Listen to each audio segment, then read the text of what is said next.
আগামী ৩ থেকে ৪ কার্যদিবসে গণভোট আইন জানিয়েছেন আইন উপদেষ্টা। এছাড়া সুপ্রিম কোর্ট সচিবালয় অধ্যাদেশের খসড়া চূড়ান্ত অনুমোদন দিয়েছে উপদেষ্টা পরিষদ। এর মাধ্যমে বিচার বিভাগ স্বাধীন হবে বলে মন্তব্য করেছেন আইন উপদেষ্টা আসিফ নজরুল।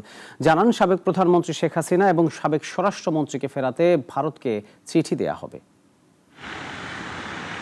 রাজধানীর তেজগাঁওয়ে প্রধান উপদেষ্টার কার্যালয়ে সকাল অনুষ্ঠিত হয় উপদেষ্টা পরিষদের সভা। এতে সভাপতিত্ব করেন প্রধান উপদেষ্টা অধ্যাপক মোহাম্মদ ইউনুস।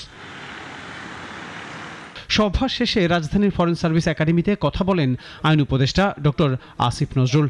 জানান, সুপ্রিম কোর্ট সচিবালয় অধ্যাদেশের খসড়ার চূড়ান্ত অনুমোদন দিয়েছে উপদেষ্টা পরিষদ। নিম্ন আদালতের বিচারক নিয়োগ, বদলি এবং আদালতের নিয়ন্ত্রণ ও শৃঙ্খলা এখন থেকে সুপ্রিম কোর্ট সচিবালয়ের হাতে ন্যস্ত থাকবে। নিম্ন আদালতের বিচারকদের পদায়ন, বদলি, পদোন্নতি, শৃঙ্খলাজনিত বিষয়াদি, ছুটি সংক্রান্ত বিষয়াদি, এমনকি নিম্ন আদালতের বিচারকদের নিয়োগ, কর্মের শর্তাবলী নির্ধারণ, সমস্ত কিছু সুপ্রিম কোর্টের সচিবালয় করবে।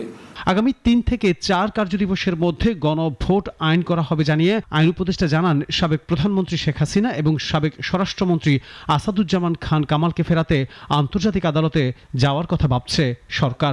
আমরা মনে করি ভারতের এখন বাড়তি দায়িত্ব রয়েছে তাদের ফেরত দেওয়ার জন্য। বাংলাদেশের মানুষের বিচারের আকাঙ্ক্ষা সেটা পূরণ করার জন্য এই দায়িত্ব পালনে ভারত যেন আমাদের সাথে এক্সট্রাডিশন চুক্তি অনুযায়ী তার অব্লিগেশন পালন করে, সেই জন্য সেটা স্মরণ করিয়ে দিয়ে ভারতকে আমরা চিঠি দিচ্ছি। এই সময় আইন উপদেষ্টা ভারতকে দণ্ডপ্রাপ্ত ব্যক্তিদের যথাযথভাবে ফেরতের আহ্বান জানান। শেখ হাসিনা ও কামালকে ফেরত চেয়ে ভারতকে চিঠি দেওয়া হচ্ছে জানিয়ে উপদেষ্টা বলেন, ভারতের উচিত হাসিনাকে ফেরত দিয়ে বাংলাদেশের মানুষের ন্যায় বিচারের আকাঙ্ক্ষাকে সম্মান জানানো। আনোয়ার হোসেন, নাগরিক, ঢাকা।